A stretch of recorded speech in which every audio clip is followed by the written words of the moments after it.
This 2015 Dell Inspiron has powered my YouTube channel for the last 4 years.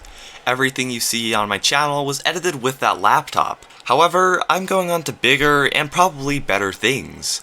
So, I think it's time for a bit of an upgrade. Today, I'm going to be putting together a $1,200 build specifically budgeted for video editing and gaming. I will take you through all the parts I chose, why I chose them, and most importantly, show you the build process.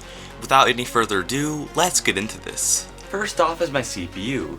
Since I was going for a pretty value-oriented system, I think it was obvious. The Ryzen 5 3600 is a pretty good deal, usually retailing for less than $160, and it has 6 cores, 12 threads, it's overclockable, and pretty value-oriented, especially compared to some of Intel's stuff as of late. Now, this is a multi-purpose machine, meaning that I'm going to be doing video editing and some gaming on it, so for the GPU, I chose none other than the EVGA KO Ultra RTX 2060.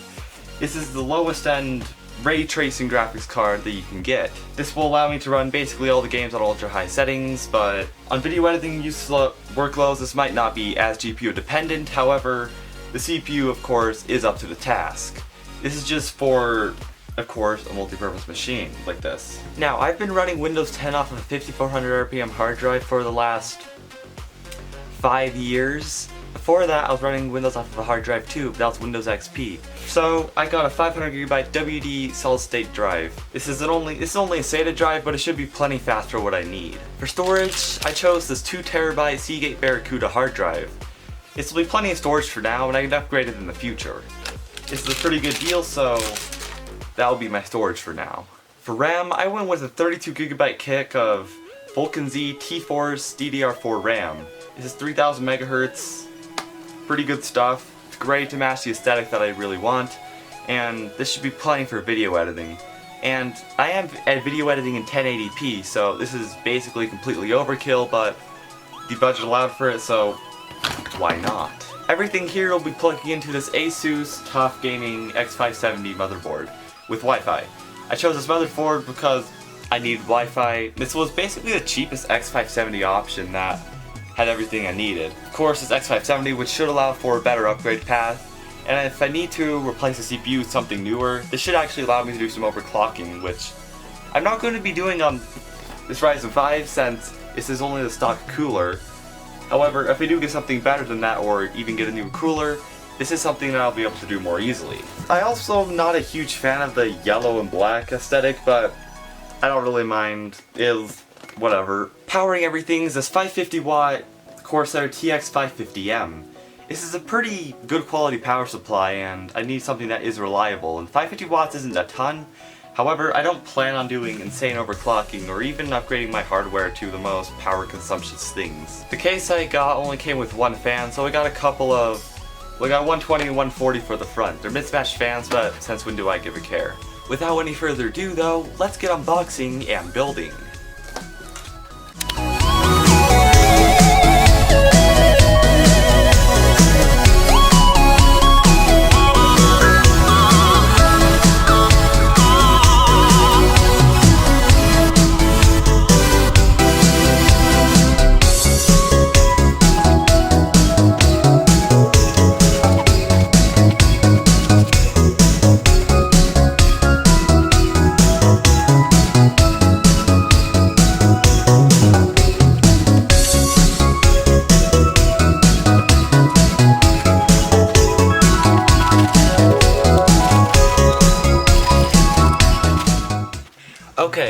now we have the motherboard right here, and we have our graphics card, SSD, CPU, RAM, and everything we need for the motherboard. But I think a good general rule of thumb is that you should probably test all your components outside of the system first, and since I don't want to do this directly on the carpet, I would do this on my desk or even my bed, but that's uncomfortable, and this is basically the best place I have to do it.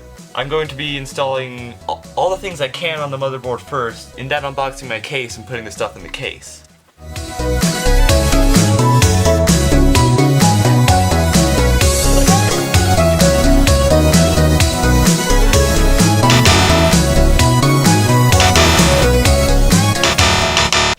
Oh wait, I just discovered something. So I think this little gold notch is actually supposed to line up with this like little tiny plastic imprint. Okay, I didn't know that. And boom, the CPU goes in like that, and it is done. Now for the cooler.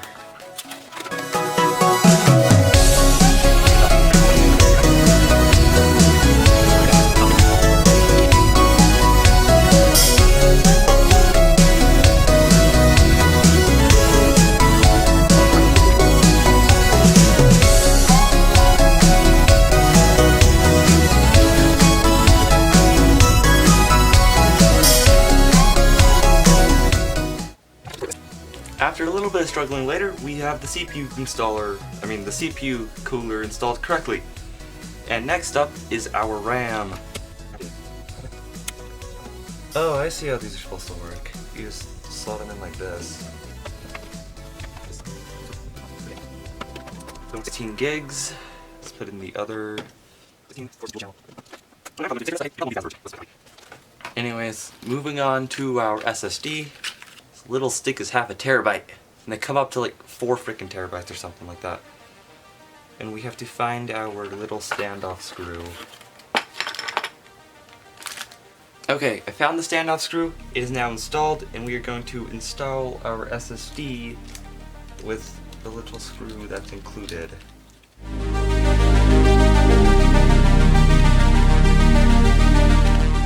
And as you can see, if I wanted to, then I could install a second SSD under this little heat plate thing here.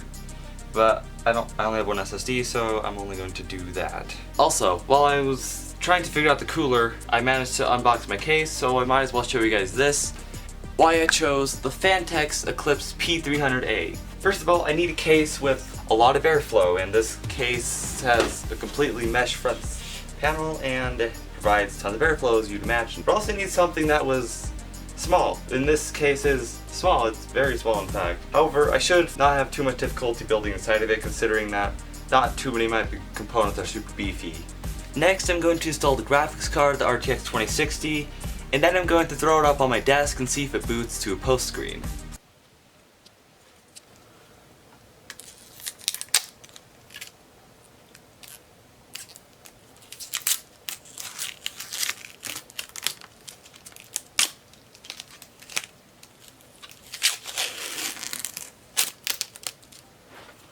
That's nice.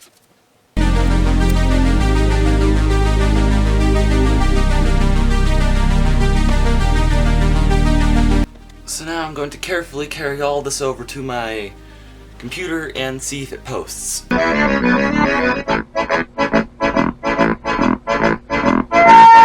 That's what we want to see. We have to connect the PCA power cables, which I forgot to do. So let's do that. Because if you recall, this Ryzen actually doesn't have any integrated graphics. That could have been our issue, but I'm not exactly sure. Alright, you don't have to go into the BIOS again. Okay. Everything's working now. We have our 32 gigs of RAM running at 3600. Wait, no. Okay, 24. It's still wrong, but I'm pretty sure we can correct that with some things. Or at least we have our RAM showing up. That's good. So, I think the next step is getting everything inside the case and hooking up our hard drives and fans and IO shield and everything we need to do in the case. Let's get to that. Camera's about to die, but before this, so much plastic shrink wrap. Anyways, this is a tempered glass side panel on the P300A, which is a really nice feature under $100. I also spent like 10 minutes looking for where the screws for the motherboard and the power supply is all supposed to be, only to realize that it was hidden in one of the hard drive cages. found them though. So it has actually been quite a while, but I finally have motherboard in, and I got our 2 fans, they're hooked up. Got the back fan that's also hooked up to the motherboard. Cable managed, got the front panel I/O all hooked up here too. Tried to do the best I could with the cables. Things is better than a lot of people do. It's better than the Verge, so I mean that's a start. But I think now we're gonna work on getting the power supply in here, routing the power cables, and figuring out what I'm gonna do with the hard drive and graphics card and stuff like that. So see you guys in a bit. Speaking of hard drives, of course I have one. So I saw this in this rack and it kind of confused me at first because the connectors point outwards towards the case, but I think that actually works with the space they allocated instead of this little front mesh thingy. Alrighty, so what I've done since then is I've got my power supply installed back here, and I have hooked up all the power, including my CPU 8-pin, this 24-pin, and my PCI Express 6-pin, which isn't plugged in all the way. Now it is. So theoretically, it's all I really need. Except I will be doing a bit of cable management back here, because at the front of the case it looks alright, but back here it's still looking a little messy, but we can fix that. Anyways though, I think we're just going to keep going with this. And boom, look at the back. I don't think this is horrible. It's probably what I could get away with without like super managing this, which I don't really want to do. I'm not like this super neat freak, but the inside of the computer is looking pretty snazzy too, which is of course the main attraction. And we're going to power this up and see if everything works. See if I wired up the audio, USB, and fans and stuff all correctly. And then we're going to install Windows, we're going to run some benchmarks and play some games. And possibly edit some videos. Stay tuned.